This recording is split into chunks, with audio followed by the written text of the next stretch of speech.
Pues lo primero es ¿por qué discutir con un actor ilegal? Lo segundo, el tema agrario. ¿Por qué discutir con un actor ilegal? Porque afortunadamente para el país se ha iniciado un nuevo esfuerzo para buscar una salida política del conflicto armado. Existe en Colombia desde hace más de 50 años, es un conflicto armado y que esa circunstancia nos obliga a entender que es posible una salida política a ese conflicto a través de una negociación, que existe de la misma manera la obligación para los actores armados de aplicar las normas del derecho internacional humanitario que rigen en Colombia desde la Constitución de 1991 y que tenía que asegurarse una participación de la sociedad civil en ese proceso. Afortunadamente para el país, en la Ley de Víctimas y Restitución de Tierras, en uno de sus artículos declarativos, el gobierno claramente apoyado no solamente por el Congreso, sino yo diría que por un sector considerable de la opinión, tomó la decisión de darle la connotación al enfrentamiento armado de un conflicto, lo cual permitió, como ya lo decía, en primer lugar, que se iniciara el proceso de conversaciones de La Habana y que sobre este proceso se comenzaran a plantear alternativas de salida política del conflicto armado. El segundo factor positivo es el tema de la participación de Cuba y de Venezuela. Es claro que Cuba y Venezuela tienen unas relaciones de simpatía con las FARC, eso no lo niega nadie. Pero la mejor manera de aprovechar esa relación de simpatías no es satanizando a Cuba y a Venezuela, colocándolos como enemigos de Colombia porque tengan simpatías con las FARC, que fue lo que sucedió en el gobierno anterior, sino aprovechar esa misma circunstancia para que ellos ofrezcan sus servicios como lo han venido haciendo de facilitadores y de interlocutores de buena fe frente al proceso de diálogo.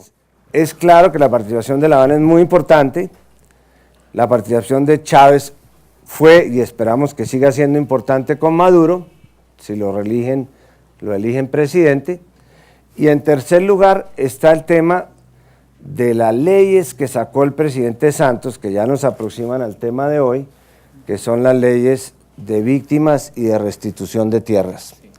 Creo que en ese punto, el tema de restitución de tierras está la clave y por eso el punto de restitución de tierras, el punto de tierras en general está en el primer orden, es el primer punto del acuerdo celebrado por el gobierno como parte de una agenda que, y con esto termino, esto también hace este proceso distinto y es que en esa agenda por primera vez hay una agenda concreta desde el comienzo.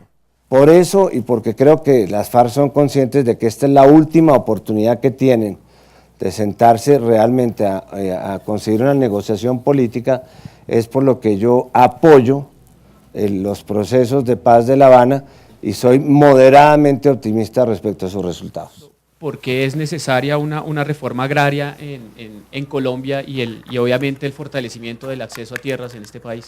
Por fortuna, el profesor Albert Berry ya ha argumentado suficientemente sobre la importancia que tiene en términos de justicia, en términos de productividad y en términos de empleo, la fortaleza de la pequeña economía campesina o la economía familiar.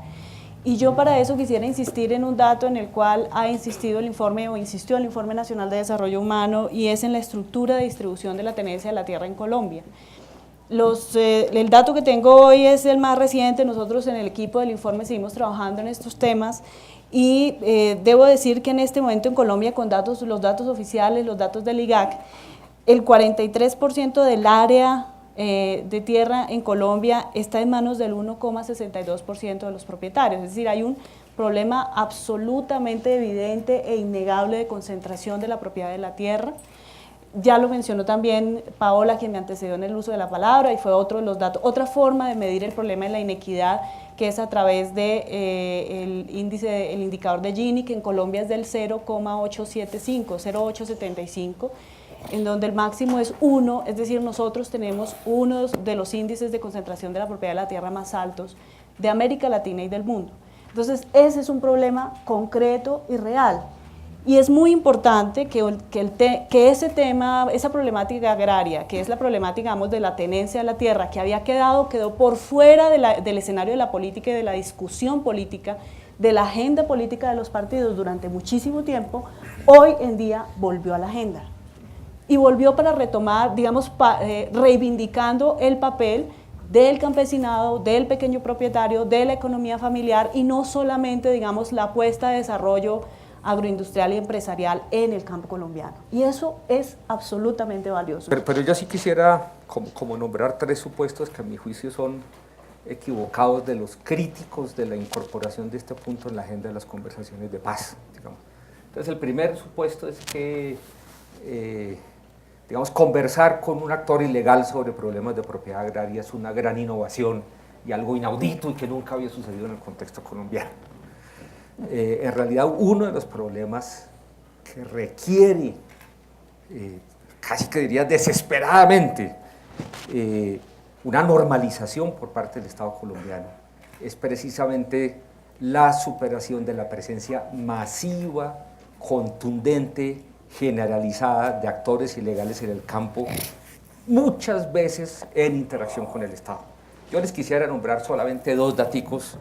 El primero es de una encuesta, sondeo de opinión, ya que estamos en periodo electoral, los sondeos de opinión están de moda, que se hizo entre 524 encuestados, y si no me equivoco esta encuesta no es representativa, pero se hizo en un marco de un congreso, el 30 Congreso Nacional de Ganaderos. Estoy citando aquí una estupenda tesis de maestría de Sandra Castro, una profesional de primera, hizo su tesis de maestría sobre estos temas en el IEPRI, y le preguntaron, entre otras cosas, si no me equivoco, entre otros, el doctor Lafuri creo que ya era presidente de la federación, así que debe conocer estos datos. Le preguntaron a los ganaderos cuántos, digamos, qué proporción de ellos creían que habían apoyado a los paramilitares, y el 46% dijo que la mayoría, 19% dijo que unos pocos, y 9% dijo que muy pocos. Y con respecto de la presencia de la compra de tierras por parte de las mafias, 59% dijo que definitivamente era masiva, 40% dijo que estaba en ascenso una nueva clase, que eran los narcoganaderos, etc. Sobre esto, yo por limitaciones de tiempo no puedo abundar, pero hay datos masivos, investigaciones sistemáticas desde la década de los 80 de interacción entre el Estado y actores ilegales, compra de tierras masiva por parte de actores ilegales, ya sea grupos armados, puede ser perfectamente la guerrilla, también los paramilitares, y en tercer lugar, adquisición por vía ilegal, ya sea despojo o abandono en medio del conflicto de estos actores. Entonces, un primer tema central es ese, es decir, la transformación de las estructuras de propiedad en el campo colombiano significan, en cierta forma, una legalización masiva. Y el problema es si esa legalización se va a dar, como hubo intentos en el pasado inmediato, lavando esas propiedades mal adquiridas por medio de la violencia, la masacre, la extorsión, o si se va a dar empoderando a actores de la pequeña propiedad campesina. Primer tema.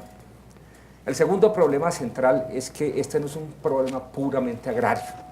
Entonces hay varias maneras de atacar esto, desde la economía agraria, desde la equidad. También es un problema que se puede atacar desde la perspectiva de las instituciones, de las instituciones del Estado. Y una vez más, como no hay tiempo en este formato de hacer ninguna argumentación sistemática, yo les quiero simplemente contar una anécdota. De pronto Roberto Pombo se acordará, a principios de la década de los 90, en Colombia estuvo muy de moda la idea de implementar un mecanismo de seguridad como el de las rondas campesinas en Perú. Era una obsesión de varios tomadores de decisiones, etcétera, etcétera. ¿Y por qué no se hizo eso? Pues básicamente porque no tenían con quién hablar. No tenían con quién hablar. Mientras que en muchas regiones de Perú había campesinos organizados, etcétera, dispuestos a dialogar con el Estado, por muchas razones, entre otras cosas, una reforma agraria que pasa raspando, pero que igual tuvo efectos importantes políticos y sociales. En Colombia simplemente había un actor ilegal, masivo, masacrador, ilegítimo. Uno está pensando en términos de paz sostenible. Una vez más, créanme, sobre esto hay una literatura masiva, y básicamente la discusión de esa literatura masiva es entre dos opciones. La paz sostenible se hace con un Estado legítimo, y la otra es la paz sostenible se hace con un Estado eficaz, ¿sí? Que pueda llevarse. Y no hay ni Estado legítimo ni Estado eficaz, no solamente con las estructuras agrarias que existen en el campo colombiano, resumidas en esa cifra dramática que da Tania, sino con la forma de presencia del Estado que, digamos, está determinada por ese tipo de estructura agraria. Entonces es una apuesta que nos involucra a todos y que creo que es necesaria y conveniente para el país.